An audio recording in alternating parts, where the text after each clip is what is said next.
you guys, I don't want to ruin his intro, so I'm gonna let him get on, you know, and make sure I give him the proper yielding of the floor, as they would say in all meetings. But for those who's watching right now, let me do the promo. Make sure you click below, subscribe to the YouTube channel, man. Share it with somebody so we can make this thing worldwide. So Nelson, can you talk to the audience about your athletic background and how you fell in love with the game of baseball? Yeah, so I, started playing baseball around 8, 9 years old. My mother played softball in college, and she was kind of my coach when I was coming up. So she kind of taught me the game. We'd go down to the park by the house. She'd hit me ground balls, and we'd always go to the batting cages and do things of that nature. So really fell in love with the game through that. A program that I played in Seattle is called Baseball Beyond Borders, which is another urban program that I'm sure you might have heard of. So I played in that program, ended up being the first kid to graduate from college through that program, but played through high school and then had the opportunity to play Division I baseball at North Carolina Central University, HBCU in Durham, North Carolina, and played there 2012 to 2015. And it was a great opportunity. It was a great, education, learned a lot about the game of baseball, but after a few years there, I realized I didn't know that I could make any money playing anymore. So I had to find something else to do, once I graduated. So started working at PNC Bank in 2016, February 2016. So I've been there for about 5 years. And in 2018, I moved over into our underwriting group, so working with corporate banking. And then later in that year, started working in the professional sports industry. So for the past 2.5 years or so, my professional job at PNC, I'm a sports underwriter or a sports banker. So we do banking with all of the major leagues in the United States. So the MLB, NFL, NHL, NBA, NASCAR, MLS at the league level, and then also with the team. So pretty interesting. With COVID, it's been a very interesting year, of course. We've been very, very, very busy, but doing that. And then on the side, I've had the opportunity to do some initiatives with youth baseball, which we'll get to talk about today. Absolutely. We're going to dive into that a little bit more. But before we do, I got to show love to my HBCUs. I went to Pine Bluff. I see North Carolina Central. You know what I mean? So talk to me about your experience at North Carolina Central. Yeah, so it was I think a life-changing experience. I'm from Seattle. My high school, 2,000 or so kids, or 40 Black kids, maybe 50 Black kids in the whole school. All the travel teams, all the different programs I played on. I was usually the only Black kid, and it was just a completely different experience going to HBCU, and something that I thought would be great for me, and then which really has been a life-changing experience. So then going down to Central, playing with other Black kids that were really good, really opened my eyes and saw, hey, there's other people that look like us that can play. You see some people on TV, but really, and even today, I mean, most of the people you see on TV are from 40 years ago, or longer. That's when baseball really was more popular in Black communities. But so did that, and the experience was great. I mean, it's a life-changing experience. There's some things that, some life-changing experiences that my mom is on this call, so I'm not going to talk about. But in general, there are some great experiences there at Central. What's up, Mom? What goes on at a Black campus has to stay at a Black campus. Yeah. So. But shout out to your mom. Thank you for producing such a wonderful young man, such a great citizen. He's doing great things. I found him all the way in Chicago, so he's doing some monumental things, and the best is yet to come with him. Thank you so much. That's a major salute to you. I always say that to everybody, major salute. Thank you. Absolutely. So Nelson, right? I've never heard of I'm going to put the target on my back. I've never heard of a sports banker and what that entails. Can you give us a little snapshot of exactly what a sports banker is and what you guys do? Because this is an interesting profession. Yeah. So most people, when they think of banking, they think of the branches, or going into a branch and moving money and things on the individual level. And the corporate bank, we do the same thing, but for, corporations and things of that nature. So particularly in professional sports, at PNC, we lend millions and millions of dollars to some of these top teams and organizations, and they have cash flow needs. If they're going to go sign a big free agent, they have needs, and they leverage the banks and borrow money from the banks in order to do certain things there. If we're talking about a stadium transaction, maybe building a new stadium, refinancing the elevators or escalators in the stadium, different things of that nature. So any financing need that a sports team really has from a working capital, meaning during the season or during the year type of expenses, or from a major capital expenditure project like building a stadium, like replacing escalators, elevators, like I said before, are things that really that we do. So all the banking and finance solutions for sports teams, we kind of put that together. And so on a day-to-day basis, my role, say there's a request that comes in or something comes in from a team, for example, I probably shouldn't say specific names, but don't get fired on the recess. Don't get fired on the recess. Yeah, I just started making a little money. I can't get fired yet, but but say a major league team comes in and says, we're looking to purchase, or we're looking to buy out an ownership share. We're going to have the major owner be, or one of the minority owners are going to buy them out, and the majority owner is going to take more of the team. They may come to us about that. They may come. With COVID, there's so many, losses going on, and they're losing revenue from no fans in attendance. Maybe they'll talk about, how can we increase our line of credit in order to work through this.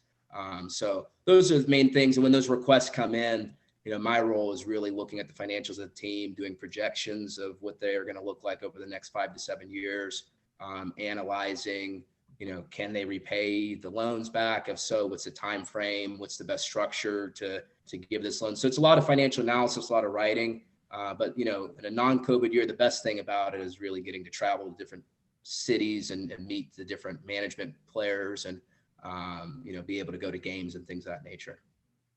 Man, you realize that you just taught me something that I've never known. Like, thank you so much for that. And I know whoever's going to watch this on YouTube and, Instagram and everything, man, this is major. Like, this is the reason why I started the recess, to find out information that we can share along to others. Like, thank you so, man. Thank you. You know how excited that just made me.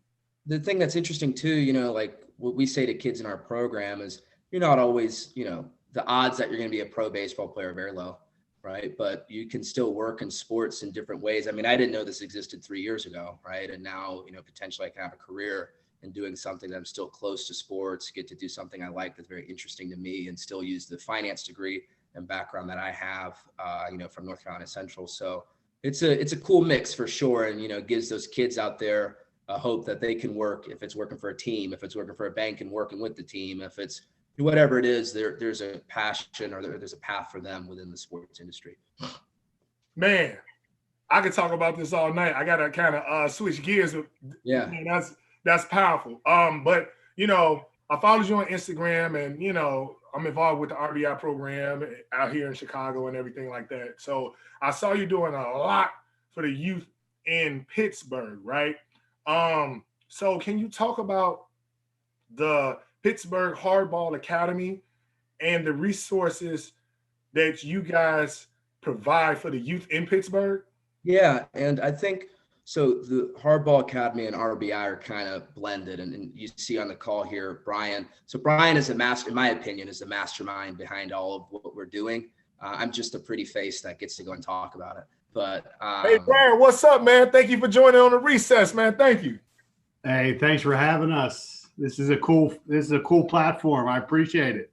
No problem, man. Thank you guys for everything that you're doing, man. So Nelson, sorry for interrupting you. Go ahead. Yeah. So in 2018, I got involved with the RBI program in Pittsburgh, and just then it was smaller. It was a little bit different than what it is today. Brian had got involved around that time as well. And for a couple of years after I graduated, I was like, I don't want to be involved with baseball. I just kind of want to take a break, and finally got convinced to go to practice. And now, I mean, look what happened. I can't get away from it. But,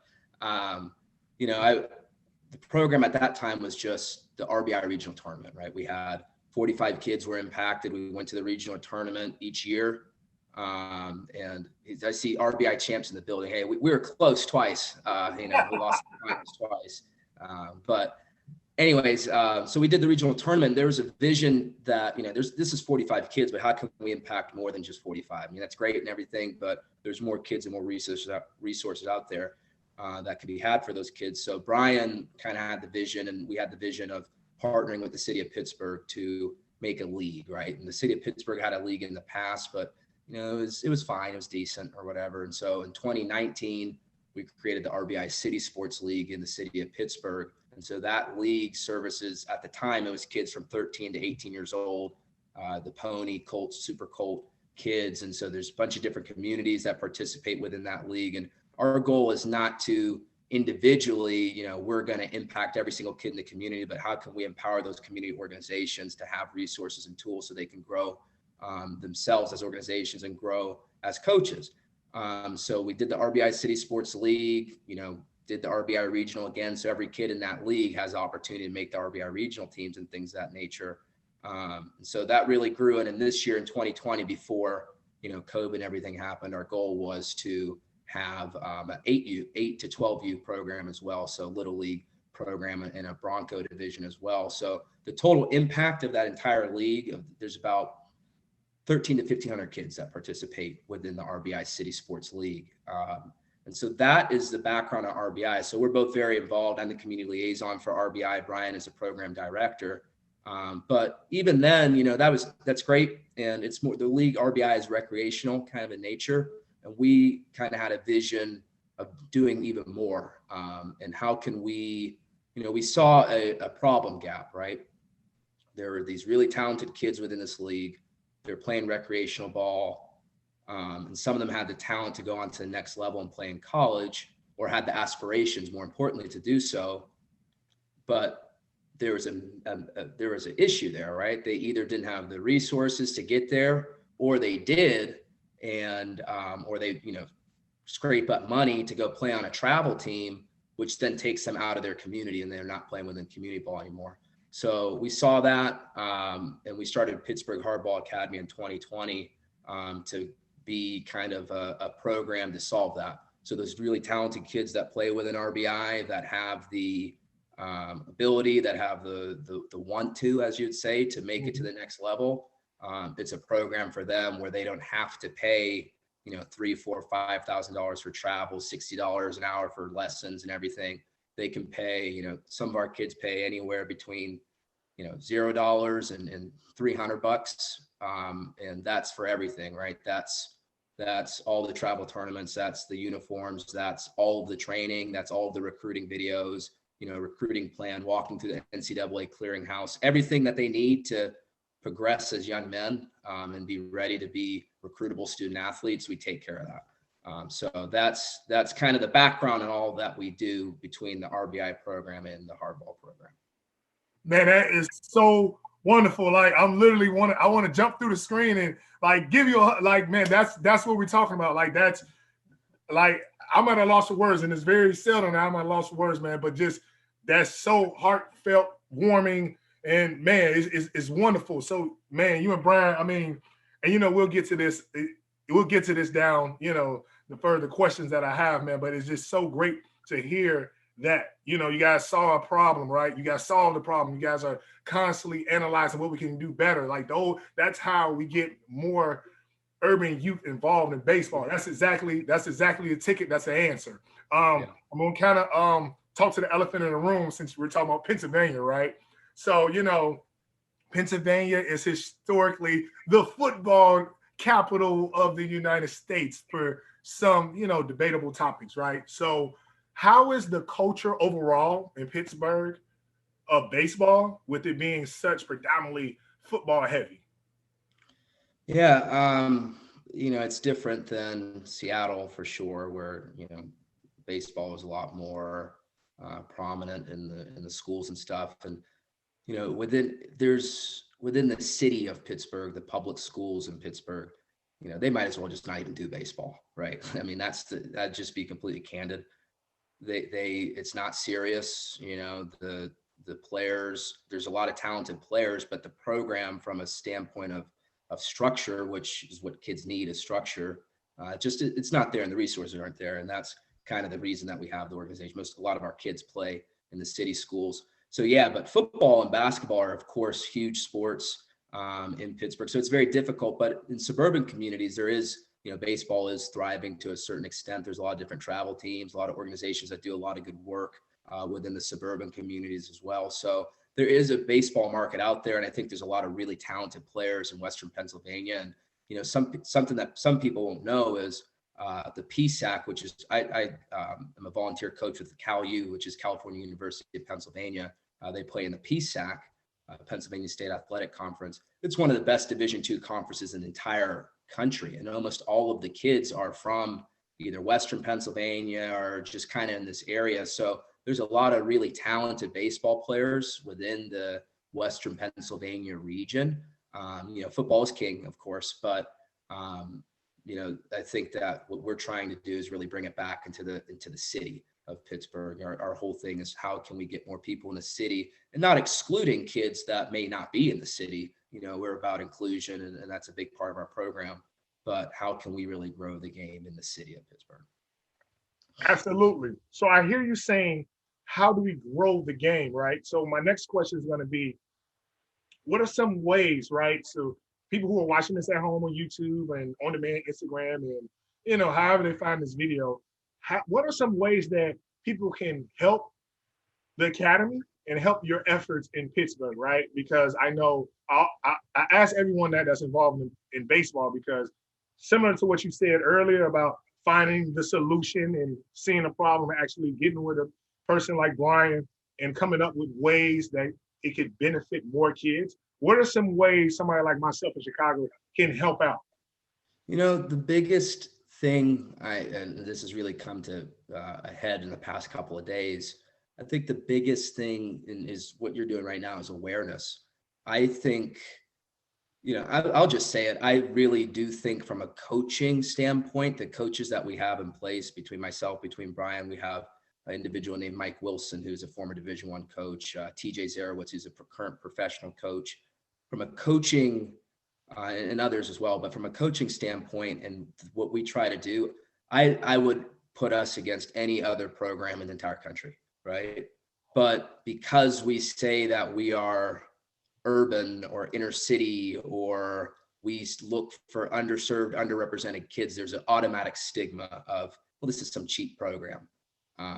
And that it may not be to the same level of what other people can provide. And when I say that, you know, not only from a perspective of other like families not understanding, hey, I don't have to go play for XYZ super travel team. I can do something within the city, within my community, and still get all the same resources, potentially even better resources.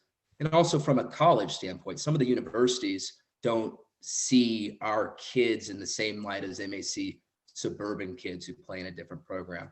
So really what you're doing now with the spreading the word of saying, hey, there's some kids that play in inner city Chicago, that play in Pittsburgh, that play here, that are really, really talented. They have really good coaches. They have people who really care about these kids, who really help these kids out, and coach them the right way.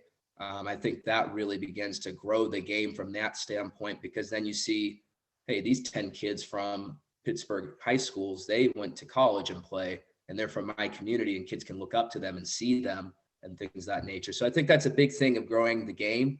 And then the other thing on growing the game too is just continue to get more coaches involved in coaching, teaching parents how to coach the game correctly, so that they're able to give their kids and the kids in the community that they coach proper training, proper advice, so that those kids develop and see baseball as a viable option. Because it's just easier to train for basketball. It's, you know, if you have a certain size for football, but particularly like basketball and some of these other sports, like, I mean, you don't need any equipment really. You just need a ball, and you can go down to the park and shoot around, and eventually you know, get better. But you don't have a batting cage, you don't have a hitting coach, you don't have a pitching coach.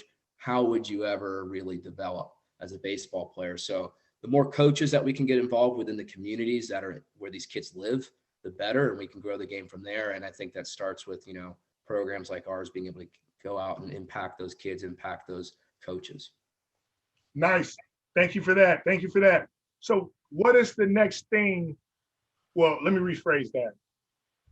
What does the Hardball Academy have in plans for 2021 season and moving forward post-COVID? Yeah. So we're very lucky this year to, you know, it's our first year. We're lucky to play about 50 plus games. We ended up with a record of we were 30 35-17 across those games. We beat some, this is how I knew we were doing a good job. When the coaches of some other teams started explaining why they lost to us, I knew we were doing like, oh, well, I don't have my star player. And I said, I don't care who you have. It doesn't matter. You can bring whoever you want. We're still going to compete. But what do we have in store for 2021? Firstly, this past year, we just were impacting 16 through 18-year-olds because it was kind of like a catch-up program. Like, hey, these kids are talented. We got to get them to college. We got to impact these guys. This year, we've expanded to have a 16U program for hardball as well. So those kids are the youngest kid we have that's on that 16U team is 13, he looks like he's 25, but he's 13. Well, I don't have his birth certificate. Yeah, he might be 25, but he's so, 16U program. So there's about 15, 16 kids there. And then we have our 18U program. So that's, the big thing is really getting those two teams on the travel circuit, being able to train them up once COVID ends. And, we're hoping in January we can get back into the new training facility that we have at the Neighborhood Academy. So real quick on that, we were able to get a grant through the PNC Foundation to partner with a school called the Neighborhood Academy. It's a charter school in the city of Pittsburgh, all Black school. Since they've been around for about 20 or so years, 100% of the kids have gone to college out of that school. And we saw that as a potential great partner for us to do training. They have a huge indoor soccer facility, but also to get the next generation of kids. They start in middle school and maybe starting introducing the game to those kids who don't, may not have been introduced to baseball before. But that's the side note. But having the 16 to 18 year program, and our bigger goal though is we really want to have some type of softball programming as well for young ladies. So we've been thinking a lot about that, and the big thing that we go back and forth on is we really want to be able to provide the young ladies the same opportunities and access that the young men have. And we don't want to say, hey, we have girls in the program just because, we don't want to just say it to check the box. If we're going to do it, it needs to be 100%. And so just really strategizing around that and understanding the softball landscape and trying to bring in the right people to help us grow that as well. Man, thank you so much for sharing that. Nelson, I'm looking at my clock. I know I can go on and on because you're doing such wonderful things in Pittsburgh with your team of Brian, your mom, Bree. Thank you so much for making an awesome, awesome young man. I can't keep expressing that. We're definitely going to do a part 2 as, Josh Harrison was on the show last week. We're going to do a second inning. My plan is to, after COVID, I'm coming to Pittsburgh. I got to check the academy out. I gotta lay eyes on you guys because this is marvelous, man. One of the reasons why, like I said before, the reason why I started the Recess podcast in COVID, because the internet is our #1 tool to connect the world, right? And I want to make sure that, the pros is great. I love hearing about, what the MLB and everybody's doing, but the grassroots level is where my heart and my intentions are. And what you guys are doing, man, I can't say it enough. Keep doing it. Keep pushing. It's going to be times, I know you and Brian probably talk. It's going to be times where you're like, okay, what the hell are we doing here? But keep pushing, man. Whatever support, use myself. I got somewhat of a lot of resources in Chicago. I know Troy Williams, he was the assistant coach on the Chicago RBI World Series team with the White Sox. He's doing some great things in Chicago with the youth. I know Hinton Huckabee's on here. He's just launched a STEM program to where his non-for-profit is going to take off. So definitely connecting the dots. Those are just the people who are on here. I know I got to wrap up soon, but Nelson, when somebody's seeing this on YouTube and on other social media platforms, how can they get in contact with you if they want to ask you a further question and or know a little bit more about the great things that you're doing in Pittsburgh? Yeah, so like you said, social GH_hardball. Our website, there's a contact form on there. Our website is www.pittsburghhardball.org.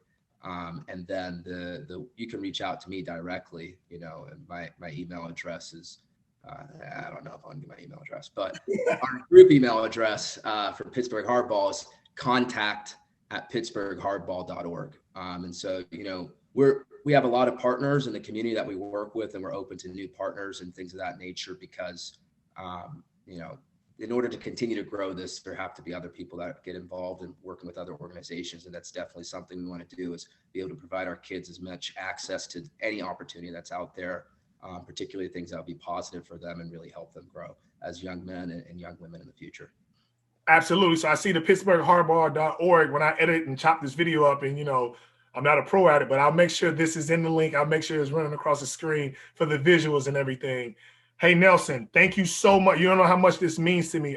Like I said, I promise I have family actually in Pittsburgh. So definitely post-COVID, hopefully this will be at the end. The light is at the end. We're at the end of the tunnel. We see some light, on the other side of this COVID thing. I'll be in Pittsburgh, and we can really, I want to see your athletes and meet you in person. Yeah, that's the thing. Hey, I always tell people, it's great to hear us talk about it, but come see it in person. I think you'll be impressed. If you come in person, you gotta, I don't know if you can have your PG video camera out. You might have to edit some things, but it'll be good. This is the recess. This is raw and organic. This is the recess. This is like Death Row back in the day. This is the Death Row baseball. We tell it how it is, man. No, we giving it to a raw and organic. If they don't want to hear, they need to hear the truth, and we coach them in an old school fashion, and I think we've had some good results so far. So absolutely, Nelson, thank you so much for joining me. I'm Coach E. You have just watched the recess. Make sure you hit the subscribe button below. Tune in next week. We have another episode coming at you. Make sure that you share this with somebody, tag somebody, to make sure you get out the pitch.